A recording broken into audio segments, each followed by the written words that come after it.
तो गाइस कैसे हो आप लोग। तो स्वैलो स्टार के नेक्स्ट इन नोवेल के एपिसोड नंबर 431 में आपका स्वागत है। तो चलिए शुरू करते हैं, लेकिन इससे पहले अगर आपने मेरे चैनल को सब्सक्राइब नहीं किया तो सब्सक्राइब करके बेल आइकन दबाना ना भूलें। तो जैसा कि हमने पिछले एपिसोड में देखा कि लू फेंग के पास एक स्टोन आ चुका होता है जिसकी नॉलेज इसके बारे में सबको पता चल चुका होता है, और यहाँ पर इसकी चर्चा जितने भी यूनिवर्स मास्टर ह्यूमैनिटी में उन सबसे होने वाली है। यहाँ पे हमें सीन चेंज कर दिखाया जाता है एक मीटिंग को, एक डायमेंशन जो कि वर्चुअल यूनिवर्स का होता है, जहाँ पे एक गॉडली पैलेस होता है और वहाँ पे चारों तरफ चेयर्स मौजूद होते हैं। तभी हमें एक वाइल्ड मैन को दिखाया जाता है जो कहता है कि जैसा कि सब कोई यहाँ पे आ गए हैं, और वो यहाँ पे सारी यूनिवर्स मास्टर की तरफ देखता है और कहता है ह्यूज एक्स क्रिएटर हमारी यूनिवर्स सुप्रीम मास्टर है।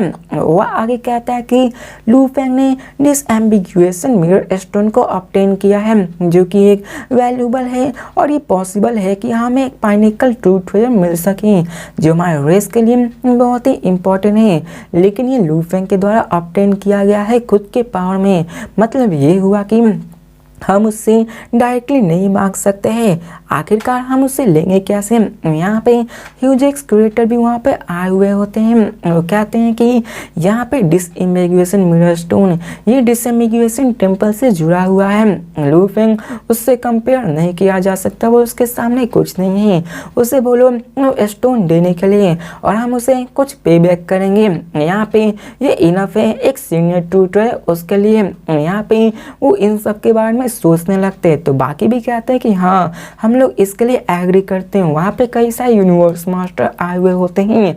अब यहाँ पे ऐसे कई सारे बातें होती हैं जो कि लू फेंग से वही स्टोन लेने की बात हो रही होती है, सब लोग इस पे एग्री कर रहे होते हैं। लेकिन तभी यहाँ पे एक जेंटल वॉइस कहती है कि जो भी आपने कहा वो सेंस कर रहा है, लेकिन आप सबको ये बात याद रखनी चाहिए कि लू फेंग एक टाइमलेस है और वो एक पियरलेस टैलेंट है हमारे रेस का, उसकी भी अपनी प्राउड है। डिसएम्बिगुएशन मिरर स्टोन जरूरी इम्पोर्टेंट है, लेकिन हमें अपने रिलेशनशिप को लू फेंग के साथ इतना डैमेज नहीं करना चाहिए।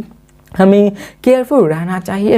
हमें ये जानना चाहिए कि वो हमारे साथ फ्लेम एम्पर के साथ क्या हुआ था। लू फेंग की जो पोटेंशियल है वो फ्लेम एम्पर से इंफीरियर नहीं है। हो सकता है कि वो आगे चल के यूनिवर्स मास्टर भी बन सके। तो यहाँ पे हमें दिखाया जाता है बंदे को जो बोलता है कि लू फेंग कम्प्लीटली डिफरेंट है फ्लेम एम्पर से। फ्लेम एम्पर सेल्फिश था, वो अपने रेस को भी नहीं प्रोटेक्ट कर सकता है। मुझे उतना गिल्टी नहीं फील हुआ है, लेकिन लू फेंग उनसे अलग है। फ्लेम एम्पर लू फेंग से भी अलग है। लेकिन तभी वही जेंटल वॉइस कहती है कि हम जानते हैं, लेकिन हमें यही पता होना चाहिए कि जितने भी सुपर टैलेंट्स होते हैं उनके अपनी अपनी प्राइड होती है। वो बहुत ज़्यादा टैलेंटेड होते हैं, जो जितने ज़्यादा टैलेंटेड होते हैं उतनी ही ज़्यादा उसकी प्राइड होती है। और हमें पता है कि अगर हम लोग एक स्टोन के चलते लू फेंग के साथ अपनी जो रिश्ता है, जो रिलेशन है, उसको अगर ख़राब कर देंगे तो ये एक वेस्ट होगा। मैं यहाँ पे बेस्ट करूँगा कि लू फेंग से वो स्टोन मांग सकूँ, क्योंकि ये हमारी ह्यूमैनिटी के लिए बहुत अच्छा है। तो यहाँ पे जितने भी होते हैं वो इसके लिए राजी होते हैं, क्योंकि यहाँ पर वो लू फेंग के साथ भी अपने रिलेशनशिप को नहीं खराब चलना चाहते थे।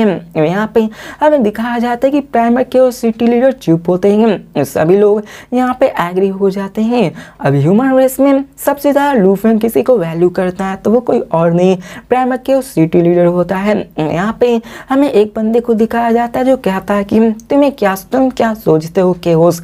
तो प्राइमर के और सिटी लीडर स्माइल करते हुए कहता है कि मैं यहाँ पे तुम सबसे डिसएग्री नहीं हूँ, लेकिन हमें यहाँ पे डिसएम्बिगुएशन स्टोन को भी लेना चाहिए। लेकिन मैं भी अपने स्टूडेंट लू फेंग के साथ रिलेशनशिप को डैमेज नहीं करना चाहता हूँ।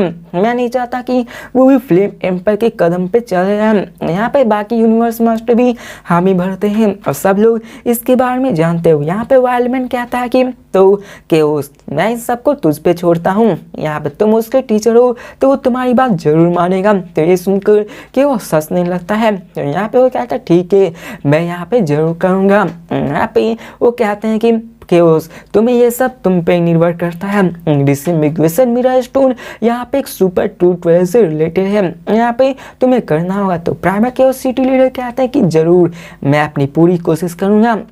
और अब फिर हमें सीन चेंज कर रिमोट ओशन का सीन दिखाया जाता है, जहाँ पे लू फेंग सेंचुरी में बैठा हुआ होता है अपने गॉड कंट्री में। वहाँ पे वो प्रैक्टिस कर रहा होता है अपने न्यू टेक्निक को क्रिएट करने में, लेकिन तभी वो वहाँ पे ब्रेक थ्रू करने के बारे में सोच रहा होता है। और सोच रहा कि बस थोड़ा सा और मैं यहाँ पे ब्रेक थ्रू कर सकता हूँ। वहाँ पे वो अपने ब्रेक थ्रू के प्रोसेस में होता है, लेकिन तभी वहाँ पे लू फेंग ने अपने सेटिंग में डू नॉट डिस्टर्ब का लगाया हुआ था, सिर्फ उसके इंपॉर्टेंट लोग ही मेल कर सकते हैं। लेकिन तभी यहाँ पे मैसेज आ जाता है, जो कि होता है कि टीचर का, जो प्राइमर क्यूरियोसिटी मैसेज करते हैं कि लू फेंग मैं यहाँ पे तुम्हें देखना चाहता हूँ।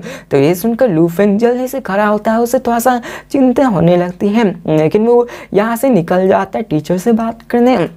फिर हमें सीन चेंज कर वर्चुअल एनवायरस एक एंडलेस केओटिक एयर फ्लो का सीन दिखाया जाता है, जहाँ पे लू फेंग और प्राइमर क्यूरियोसिटी होते हैं। अब थोड़ी देर बाद वहाँ आते हैं और लू फेंग कहता है टीचर आपने मुझे यहाँ पे क्यों समन किया है, लेकिन आप समन तो किए लेकिन आप कुछ बोल नहीं रहे हैं, मुझे थोड़ा सा अनईजी फील हो रहा है। तो यहाँ पे प्राइमर क्यूरियोसिटी लू फेंग की तरफ देखते हैं और कहते हैं कि मैं ये तो नहीं करना चाहता था, लेकिन मैं तुम्हारे बारे में सोचता हूँ, मैं तुम्हें कन्विंस भी करूँ ये कैसे सोच रहा हूँ। यहाँ पे वो सिर्फ इतना गेस करे, तब लू फेंग यहाँ पे गेस करता है और वो कहता है कि मैं यहाँ पे प्राइमर क्यूरियोसिटी में था। अब यहाँ पे लू फेंग भी कहता है कि जब मैं प्राइमर क्यूरियोसिटी में था तो वर्चुअल यूनिवर्स सिस्टम में किसी डिसएम्बिगुएशन मिरर स्टोन को यहाँ पे आइडेंटिफाई किया था और मुझे लगता है कि आप इसीलिए मुझे बुलाए होंगे। अब यहाँ पे लू फेंग ने कभी भी नहीं सोचा था कि ये इन्फॉर्मेशन सबको पता चल जाएगी और सोचने लगता है कि ये तो सीक्रेट रहता है ना, तो आखिरकार ये पब्लिक में कैसे गई। तो प्राइमर क्यूरियोसिटी लीडर कहते हैं कि हम वैसे भी वर्चुअल यूनिवर्स सिस्टम अपने आप को कॉन्फिडेंस रखते हैं, लेकिन यहाँ पे कुछ लॉजिकल जजमेंट के हिसाब से रिजल्ट आई है और ये पूरे के पूरे मैटर, पूरे के पूरे इंटायर रेस को अफेक्ट कर सकती है और इसी का ये इंफॉर्मेशन सभी यूनिवर्स मास्टर को गई है। तो लू फेंग हामी भरता है, जिसके बाद प्राइमर क्यूरियोसिटी कहते हैं कि अभी सिचुएशन बहुत ही सिंपल है। जिसके बाद वो डाइनिंग टेबल वहाँ पे बिछाते हैं, दो सर्वेंट आते हैं और वहाँ पे खाने के लिए बंदोबस्त करते हैं और प्राइमर क्यूरियोसिटी लीडर कहते हैं लू फेंग यहाँ आओ बैठकर बात करते हैं। अब लू फेंग वहाँ पे आता और बैठ जाता है। जैसे ही वो वहाँ पे खाने और ड्रिंक्स को देखता है वो जान जाता है कि प्राइमर क्यूरियोसिटी लीडर उससे बहुत ही सीरियस मैटर पे बात करने वाले हैं, एटलीस्ट वो बहुत ही ज़्यादा है। और अभी तक लू फेंग जितनी भी बार बात किया है वहाँ पे सिर्फ ऐसे ही क्लिफ के सामने खड़े होकर बात हुआ है, लेकिन इस बार तो पूरी तरह से तैयारी हुई थी, जिसके कारण लू फेंग समझ जाता है कि ये जरूर सीरियस बात है। अब प्राइमर क्यूरियोसिटी लीडर आगे कहते हैं कि सिचुएशन बहुत ही सिंपल है, क्योंकि हमने तुम्हारे पास एक बहुत ही वैल्यूबल चीज़ यहाँ पे देखा है। और लू फेंग की तरफ देखकर कहते हैं कि इसी कारण यहाँ पे जितने भी ग्रेट बेंग है ह्यूमन रेस के, जितने भी हायर्स पे वो इस मैटर को हैंडल करना चाहते हैं और यहाँ पे मैं डिसीजन बनाना चाहता हूँ और ये तुम्हारे हाथ में है। तो लू फेंग पूरी तरह से हैरान हो जाता है और प्राइमर क्यूरियोसिटी लीडर कहते हैं मैं बिलीव करता हूँ कि तुमने आउटकम को देखा ही होगा। तो लू फेंग कहता है कि कैसा आउटकम। तो प्राइमर क्यूरियोसिटी लीडर समझाते हुए कहते हैं कि हमारे रेस को डिसएम्बिगुएशन मिरर की ज़रूरत है बहुत ज़्यादा, और ये डिसएम्बिगुएशन मिरर स्टोन एक सुपर ट्रूथ रेस को इन्वॉल्व करता है और डिसएम्बिगुएशन टेम्पल इस ट्रेजर वर्ल्ड का ग्रेटेस्ट ट्रेजर वर्ल्ड है, जो कि ओरिजिनल स्टार का ओपनिंग में दिखाया जाता है। ये हमारे रेस के लिए बहुत ही इंपॉर्टेंट है, हमारी ह्यूमन रेस के लिए। हमारी ह्यूमन रेस स्ट्रांग और पावरफुल हो सकती है क्योंकि हमारे पास एक भी सुप्रीम ट्रूथ रेस नहीं मौजूद है, जो अगर हमें मिल गया तो ये हमारे लिए बहुत ही बेनिफिट करेगा। अब लू फेंग ये जानकर हैरान हो जाता है कि क्या हमारे रेस के पास कोई भी सुप्रीम ट्रूथ रेस नहीं मौजूद है जो कि दूसरे रेस को डोमिनेट कर सके। तो यहाँ पे वो कहते हैं कि हाँ, ह्यूमन रेस के पास कोई भी सुप्रीम ट्रेजर नहीं है। अब लू फेंग को सच में यकीन नहीं हो रहा था कि ह्यूमन रेस के पास सच में कोई सुप्रीम ट्रेजर नहीं है। तो प्राइमर क्यूरियोसिटी लीडर कहते कि नहीं, पहले हमारे पास था लेकिन अब नहीं। तो लू फेंग और भी सस्पिशियस हो जाता है कि आखिर वो क्या ना क्या चाहते हैं और वो ये और आपको ये पता होना चाहिए कि किसी भी रेस के लिए एक सुपर ट्रेजर बहुत ही इंपॉर्टेंट करता है ताकि वो आने वाले खतरे से आपको बचा सके। बेस्ट ऑफ जैसा कि कि लू फेंग को सिटिंग माउंटेन गेस्ट ने बताया था कि हर एक यूनिवर्स सुप्रीम बीइंग्स के पास बहुत ही कम होते हैं सुप्रीम ट्रूथ टेलर्स, और यूनिवर्स सुप्रीम बीइंग्स भी सुप्रीम ट्रूथ टेलर्स के लिए पागल हो सकते हैं, उसके लिए फाइट करने के लिए, उसके लिए मरने को तैयार हो सकते हैं।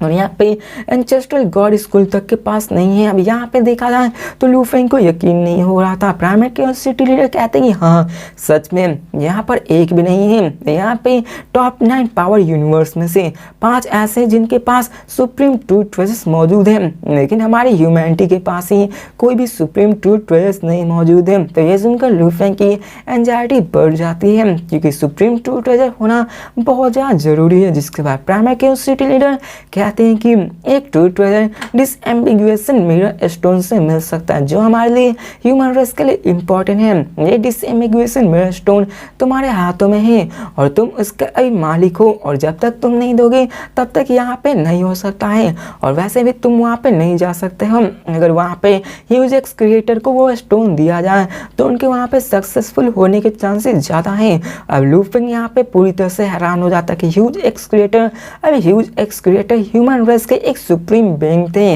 प्राइमेट के सिटी लीडर कहते हैं ऑफ कोर्स हम यहाँ पे तुम्हें फोर्स नहीं कर रहे हैं, डिसीजन तुम्हारा है। मैं आशा करता हूँ कि तुम हमारे रेस की मदद करूँगा। अब यहाँ पे लू फेंग तो ऐसा हिचकिचाने लगता है। वो इतना भी फूल नहीं था। उसने जो आज भी कल्टीवेशन को हासिल किया है, जो भी आज ये सब हासिल किया है, सब ह्यूमन रेस की बदौलत ही हुआ है। प्राइमेट के सिटी लीडर ने उसकी बहुत ही मदद की थी। आखिरकार वो अपने रेस की मदद कैसे नहीं करेगा। अब लू फेंग यहाँ पे वो कहता है टीचर। प्राइमेट के सिटी भी लू फेंग की तरफ देखने लगते हैं। अब लू फेंग कहता है कि ये टाइम ये 36 डिसएम्बिगुएशन मिरर स्टोन पूरे के पूरे 10,081 ओरिजिनल स्टार में फैले हुए हैं। क्या हमारे रेस के पास एक भी स्टोन नहीं मौजूद है? तो प्राइमेट के सिटी लीडर कहते हैं कि नहीं, हमारे पास जितना भी इंफॉर्मेशन है उसके हिसाब से पता है कि यहाँ पे एक भी मौजूद नहीं है। और वो लू फेंग के इस क्वेश्चन से जान गए थे कि लू फेंग उस स्टोन को साथ नहीं देना चाहते हैं। और यहाँ पर वो आगे कहते हैं कि हमारी ह्यूमन रेस में जो ग्रेट बीइंग है वो बहुत ही कम है, हम लोग माइनॉरिटी में हैं। यहाँ पे नॉर्दर्न टेरिटरी अलायंस इन सब के सबसे ग्रेटेस्ट अलायंस है, और वहाँ पे देखा जाए तो हमारे लिए ये स्टोन बहुत ही ज़रूरी है। ये बहुत ही यहाँ ब्लू फिल्म थोड़ा सा डम्फाउंड हो जाता है कि आखिर कैसे हो सकता है कि हमारे पास एक भी स्टोन नहीं है। जिसके बाद प्राइमेट के सिटी लीडर ऐसे ही उसे समझाने लगते हैं, और वो कहते हैं कि चलो मुझे जवाब दो, क्या तुम इसको देना चाहते हो या फिर नहीं।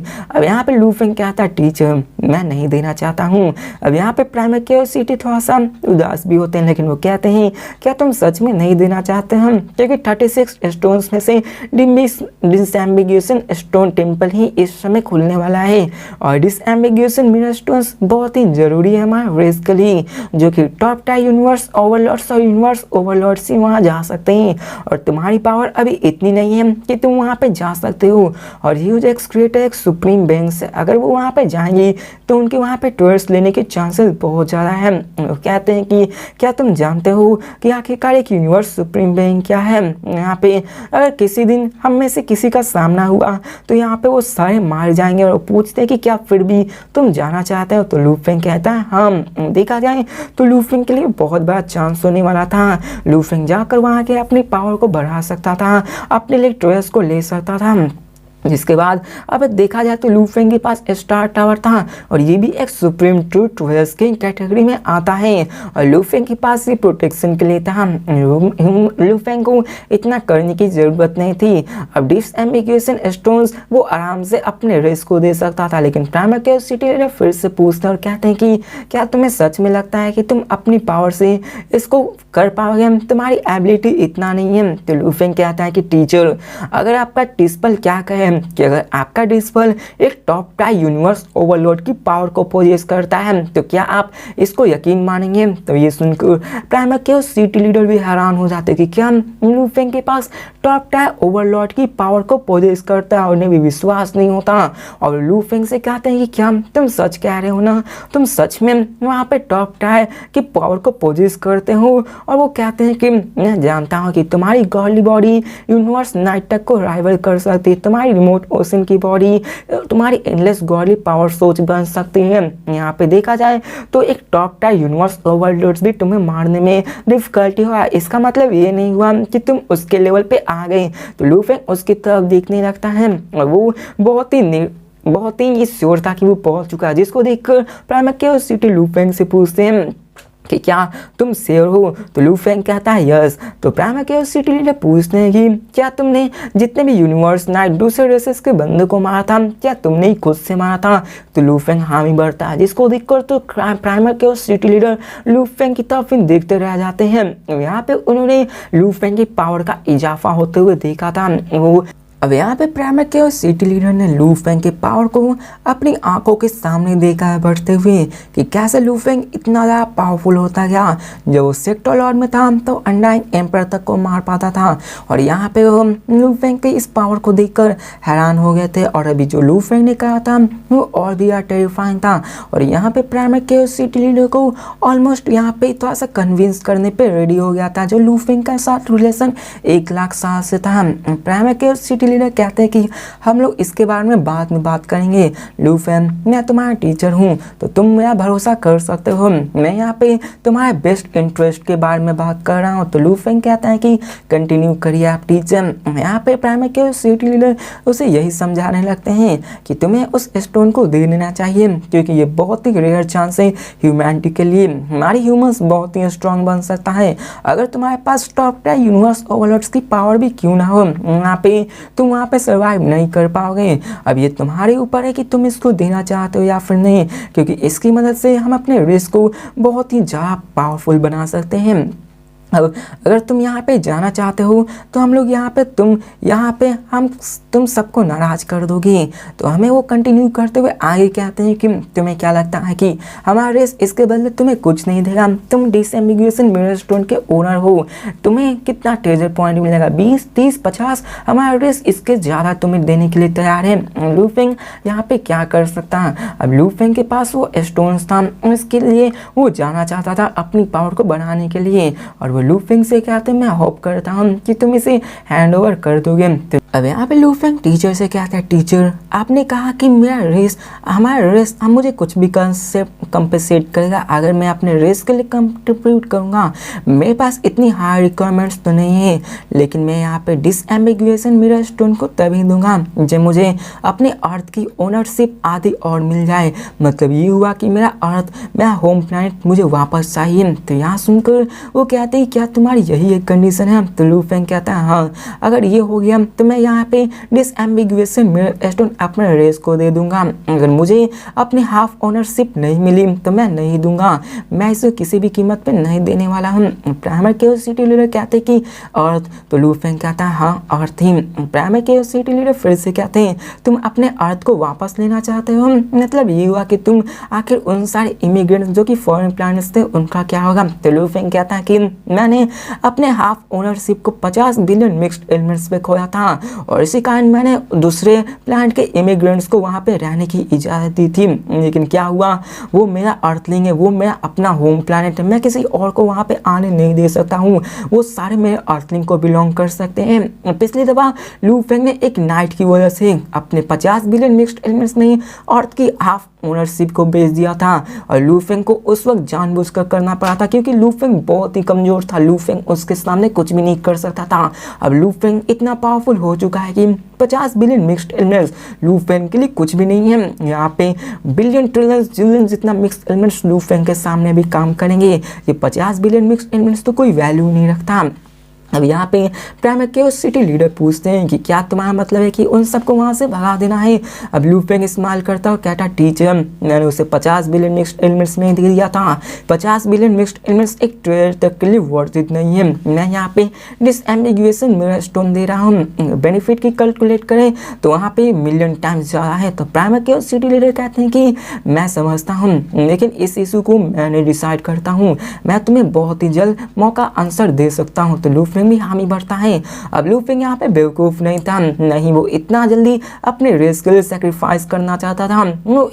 वो स्ट्रॉन्ग बनी क्यों रहा है अपने लोगों के लिए, अपने फैमिली के लिए, अपने अर्थ के लिए। यहाँ पे लूफेंग के लिए एक अच्छा रास्ता था कि वो अपने हाफ ओनरशिप को वापस ले सके। लूफेंग जानता था कि अर्थ को वापस लेना इतना आसान नहीं है और जब उसे अपॉर्चुनिटी मिल रही है तो इसको गवा नहीं सकता है। अर्थ और रेस ये लूफेंग का ही है, लूफेंग इसे कभी भी नहीं जाने दे सकता है। और अब फिर हमें सीन चेंज कर दिखाया जाता है उन सारे यूनिवर्स मास्टर को जो कि बेंच पे बैठे हुए थे, जहाँ पे एक बंदा पूछता है कि क्या वो एग्री, क्या कोई इशू हुआ, क्या लूफेंग ने ना कहा, क्या उसके अपने टीचर को ना कहा। तो यहाँ पे सब लोग बातें करने लगते हैं। अब तभी यहाँ पे प्राइमर के सिटी लीडर भी आ जाते हैं और कहते हैं कि लूफेंग ने हाँ कहा लेकिन उसका कंडीशन है। ये सुनकर वो कहता है कि हम तो बताओ क्या कंडीशन है, हम उसे कंपनसेट करेंगे। अब सब लोग सोच रहे होंगे कि लूफेंग का कंडीशन बड़ा ही आसान होगा। अब प्राइमर के सिटी लीडर कहते हैं कि उसका कंडीशन ये है कि वो अपने अर्थ होम प्लैनेट को वापस आता है जो कि हमने उससे 50 बिलियन मिक्स्ड एलिमेंट्स में खरीदा था, अब वो वापस मांग रहा है। तो ये सुनकर वहाँ का दूसरा वॉइस कहता है कि तो आखिर दूसरे क्लैन के कैंडिडेट्स का क्या होगा। तो प्राइमर के सिटी लीडर कहते हैं कि लूफेंग उन सबको वहाँ से हटाना चाहता है। तो ये सुनकर सभी यूनिवर्स मास्टर के आवाज़ गूंज होते हैं जो कहते नहीं ये नहीं हो सकता, ये नामुमकिन है, ये हो ही नहीं सकता है। और वो कहता है तुम्हें ये पता होना चाहिए कि अर्थ कितना ज़्यादा प्रीशियस है, इसे सिटिंग माउंटेन गेस्ट ने बनाया है। यूनिवर्स मास्टर भी इसके लिए क्यूरियस है। अब 1 लाख साल पास हो चुके हैं और जनरेशन जो कि फॉरेन प्लैनेट के आए हुए हैं कंप्लीटली दूसरे तरह से कंप्रीहेंड करने लगे, उनकी पावर भी बढ़ने लगी, उनकी टैलेंट बढ़ चुकी है। ये नामुमकिन है, अर्थ इतना अमेजिंग है, एक अमेजिंग प्लैनेट जो कि उसके सोल को स्ट्रॉन्ग करता है, जो कि माउंटेन सिटिंग गेस्ट का एक अमेजिंग अचीवमेंट है। तो आखिर हम उसे कैसे दे सकते हैं, हम ये नामुमकिन है, ऐसा कभी भी नहीं हो सकता है। और वो कहते हैं कि उसको अपने कंडीशन को चेंज करने के लिए बोलो। तो यहाँ पे हमें ये दिखाया जाता है कि कोई भी नहीं रेडी होता है। यहाँ पे प्राइमर के सिटी लीडर कहते हैं कि हमने उस वक्त लूफेंग से 50 बिलियन मिक्स्ड एलिमेंट्स में अर्थ की ओनरशिप को ले लिया था और अब वो एक डिसएम्बिगुएशन मिरर स्टोन से इसको ट्रेड कर रहा है। तो यहाँ पे प्राइमर के यूनिवर्स मास्टर कहते नहीं हम ऐसा नहीं कर सकते हैं। उस वक्त लूफेंग बहुत ही कमजोर था और वो नोबडी था, उसके लिए 50 बिलियन मिक्स्ड एलिमेंट्स बहुत ऊंची रकम थी, तुमने उसे इसी कारण दिया हुआ था। 1 लाख साल बीत चुके हैं और अर्थ की कैरेक्टरिस्टिक के बारे में सब कोई जानता है कि वो कितना अमेजिंग प्लैनेट है। वहाँ के बच्चे स्ट्रॉन्ग होते जाते हैं जनरेशन टू जनरेशन, हम ऐसा कभी भी नहीं कर सकते हैं। उसे बोलो अपने कंडीशन को चेंज करने के लिए। और यहाँ पे सब लोग ये जान चुके थे कि सिटिंग माउंटेन गेस्ट ने उसको बनाया हुआ है। यहाँ पे सब लोग डिसएग्री करने लगते हैं कि हम लोग डिसएम्बिगुएशन स्टोन के कारण उसे नहीं देने वाले हैं। यहाँ पे वो इसी कारण नहीं करने वाले थे, वो इसको खोना भी नहीं चाहते थे और वो चेंज करवाना चाहते थे लूफेंग की उन सारी कंडीशन को। और प्राइमर के सिटी लीडर कहते हैं डियर और मेयाडिस पर लूफेंग है, उसकी एबिलिटी इतनी है कि उसने अपने आप को टॉप टाई यूनिवर्स ओवरलॉर्ड तक पहुँचा दिया है। ये सीख जितने भी बंदे होते हैं सारे लोग हैरान हो जाते हैं, जितने भी यूनिवर्स मास्टर होते हैं सारे लोग हैरान हो जाते हैं कि क्या लूफेंग की ability top tie universe Overlord तक आ चुकी है। यहाँ पे प्राइमर के सिटी लीडर से वो पूछते कि तुम मजाक तो नहीं कर रहे हो, लूफेंग अभी कल्टीवेशन किए कितना टाइम हुआ है, उसके student top tie universe Overlord तक कैसे आ सकते हो। पूछता है कि क्या तुमने खुद से उसको देखा, ये इम्पॉसिबल है, नामुमकिन है, ऐसा कुछ नहीं हो सकता है। लूफेंग ने तो सिर्फ 10,000 या फिर 20,000 अनडाइंग बनने के बाद यहाँ कल्टीवेशन की है, उसकी स्ट्रेंथ इतनी ज़्यादा कैसे हो सकती है, कोई भी यूनिवर्स में ऐसा कर ही नहीं सकता। और ह्यूज एक्सक्रीटर भी पूछते प्राइमर के सिटी लीडर क्या ये सच है। तो प्राइमर के सिटी लीडर अपने सराउंडिंग को स्कैन करते हुए कहते हैं कि मैंने उसको टेस्ट नहीं किया है, लेकिन पिछले 1 साल से जो मेरा उसके साथ रिश्ता है मैं कह सकता हूँ कि उसने जो कहा है वो सच ही होगा। मैंने उसको पर्सनली टेस्ट नहीं किया लेकिन मैं कह सकता हूँ कि वो जो कह रहा है वो सच है। यहाँ पे किसी को विश्वास नहीं होता। तो गाइस इसी के साथ ये वीडियो भी खत्म होती है। तो मिलते हैं नेक्स्ट वीडियो में और देखते हैं कि क्या वो लोग लूफेंग को अर्थ की ओनरशिप वापस देने वाले हैं या फिर नहीं, क्या लूफेंग को अर्थ वापस मिल पाएगा या फिर नहीं, या फिर लूफेंग के पास वो कुछ भी नहीं हाथ में मिलेगा या फिर उसके पास डिसएम्बिगुएशन स्टोन भी चला जाएगा और कुछ हाथ में नहीं मिलेगा। तो मिलते हैं नेक्स्ट वीडियो में, तब तक के लिए बाय।